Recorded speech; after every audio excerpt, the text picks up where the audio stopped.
So, welcome back all of you in the video part 5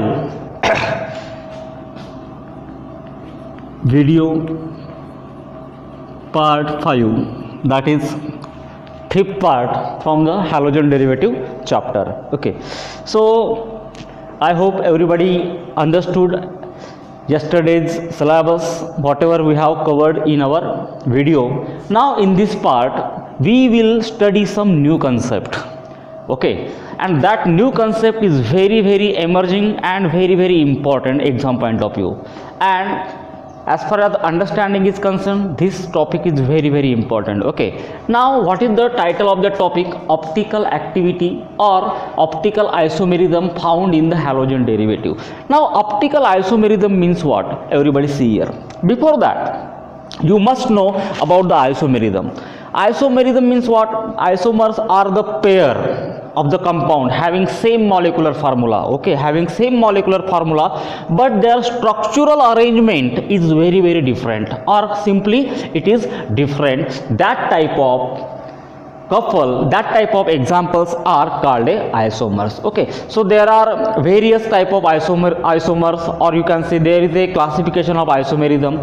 Now we are talking about the optical isomerism, which is one of the type of the stereo isomers. It is actually a type of stereo. See here, stereo isomerism.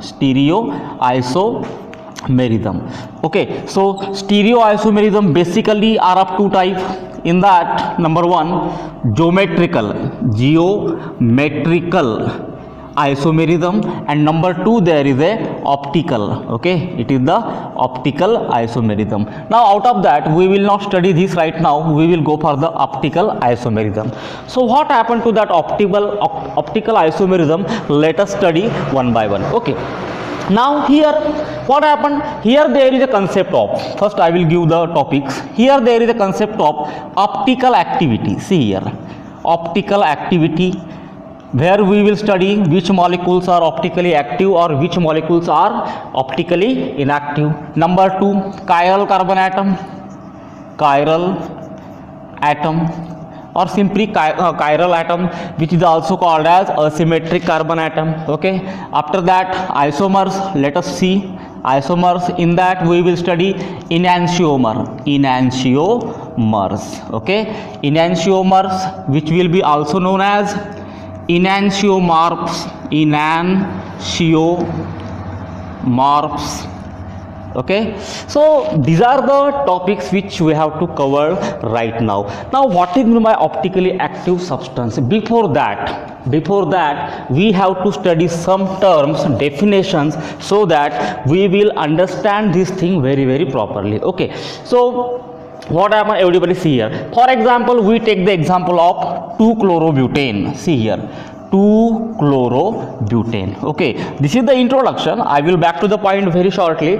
2-chlorobutane. Now everybody see here, 2-chlorobutane. What is the formula? CH3CCl. Here there will be H, and here C2H5. Is it?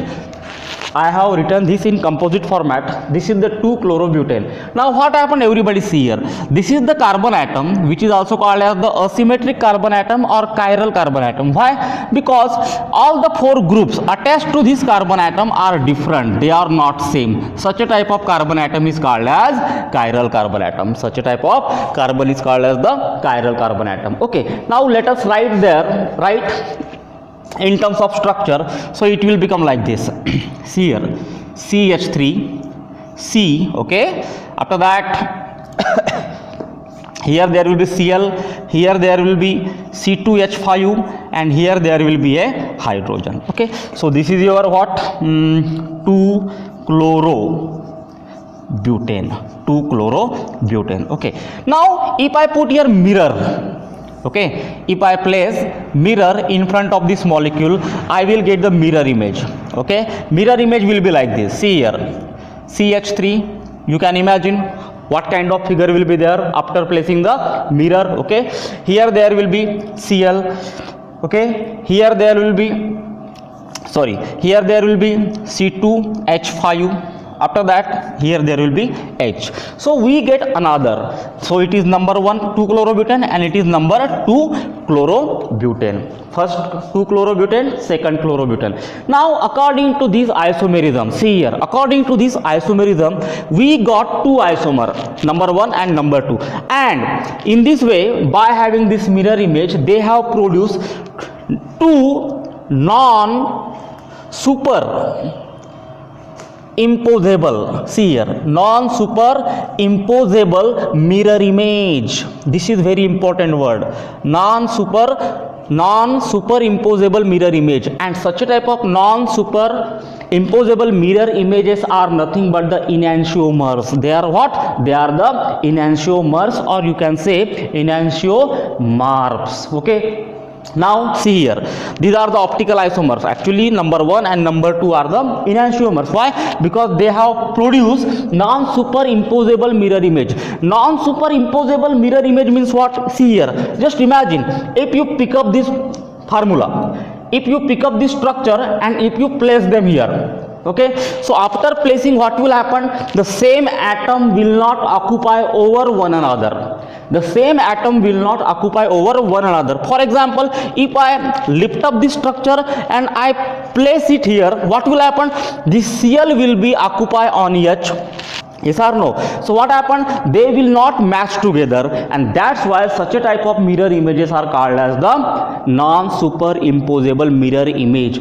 Best example for that is our shoe. Okay, our pair of shoes are exactly mirror images of each other. They can't be same. Yes or no? They can't be same. That is called non-superimposable mirror images. Therefore our best example is our shoe. Okay, shoe is the best example of non-superimposable mirror image. Now you can understand what exactly I want to explain here, is it? Now after having such a type of mirror, we get non-superimposable mirror image, and this type of pair of isomer is called as the enantiomer. See here, enantiomers, and these are the enantiomers which are also known as optical isomers. They are what? Optical isomers. Now what happened to them? Okay, what happened to them? This type of enantiomers have same molecular formula, isn't it? Same molecular formula. Again, they are same in various physical properties. What kind of physical properties? For example, melting point, again you can say boiling point, again you can say refractive index. Which index? Refractive index. Various physical properties will be there.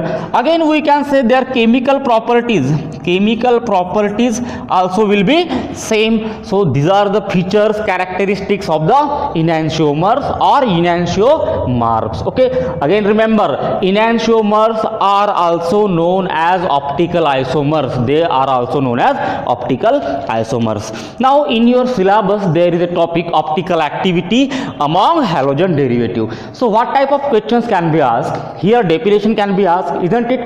Definition can be asked, and 2 mark questions. For example, I will discuss it later. Write a optical isomerism for 2-chlorobutane. Whatever examples will be there. Okay, next. Now one question can born in your mind, then what type of compound can be optical isomers or can be a pair of enantiomers?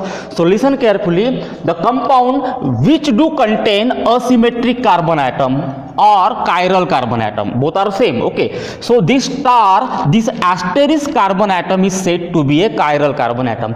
What does mean by carbon atom? Chiral carbon is that carbon atom to which all the 4 groups attached are exactly different. See here there is a methyl group, chloride, C2H5, hydrogen.